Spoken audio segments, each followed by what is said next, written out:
Hey guys, it's Bailey from Making It from the Midwest, and this is going to be an e.l.f. haul. Normally I do the e.l.f. beauty bundles, which is a bi-monthly thing. You can go check out a few of those that I have unboxed, but a lot of you have been telling me in the comment section beneath those videos that I had been a month behind. So I went to go check it out for myself. I watched some other videos, and sure enough, I could actually see what I was going to get in the March box. So I decided it wasn't anything that I was super excited about getting, so I decided to forego that beauty bundle and instead just do a haul. So these are all the things that I've gotten in lieu of my beauty bundle for these next 2 months, since it's an every other month kind of service. So let's get into it. First batch of products are new to e.l.f. as a whole. They are the extra lip glosses, and they are named kind of like the balm does when they name them after men, after exes. So here I have Brian, which is a light mauve, Michael, which is a deep berry mauve, or a deeper berry mauve, and Mark, which is a light shimmery pink. These are $2 a piece, so they're more so part of the Essentials line, but really they seem like a very basic gloss. I'm wearing the shade Mark on my lips right now. They have a, decent texture. They're not too sticky, but they also don't feel like they're gonna last for any length of time.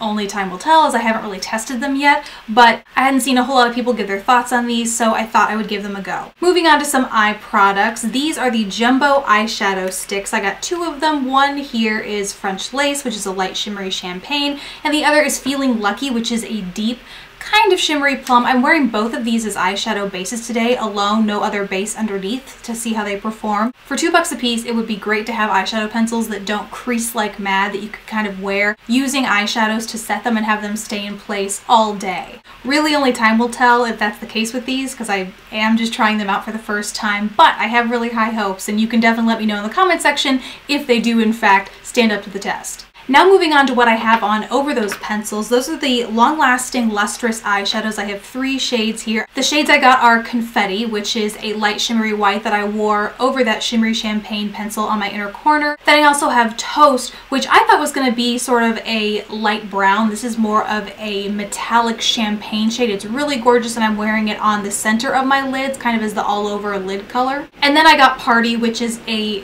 deep gunmetal sort of shade, and I'm wearing that really lightly in the crease. The one thing that I totally did expect from these though is their mousse texture. I thought they were going to be very similar to the L'Oreal Infallible Pressed Pigment shadows, something like that. These are straight up mousses. So one, I'm worried about how long it will take them to dry out, because for me, e.l.f. products are somewhat notorious, some of them are, for drying out pretty instantaneously. So I'm really hoping that's not the case with these. They seem very light and fluffy in the pan.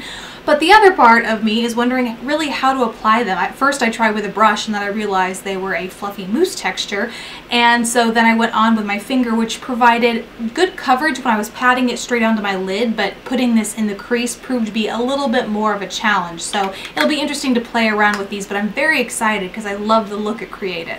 Now let's talk about some face products. I saw that they have a relatively new foundation. Again, not sure exactly how new it is, but it is the Moisturizing Foundation Stick. These are $6 a piece, and mine is in the shade Natural. I think it is 1 shade too deep, but it's so hard to tell when you're on the e.l.f. website, so order it again. I think I would go a shade lighter.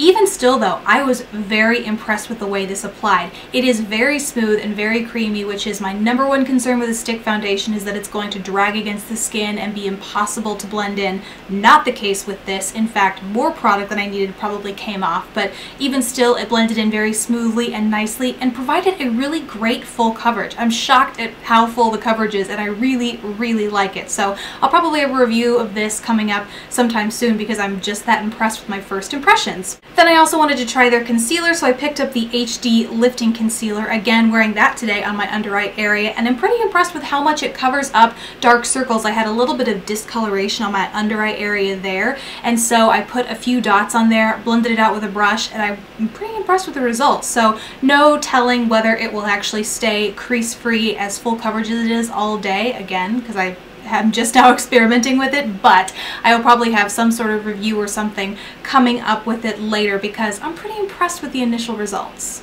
Moving back to lip products, one of the reasons I placed this order to begin with, I even started thinking about placing an e.l.f. order, was for this product. It's the e.l.f. lip stain. Somebody asked me when you mentioned it in my favorites video or had it in a tutorial, these Makeup Forever Aqua Rouges, wanted me to see if these were at all comparable, and I had tried this formula from e.l.f. years ago.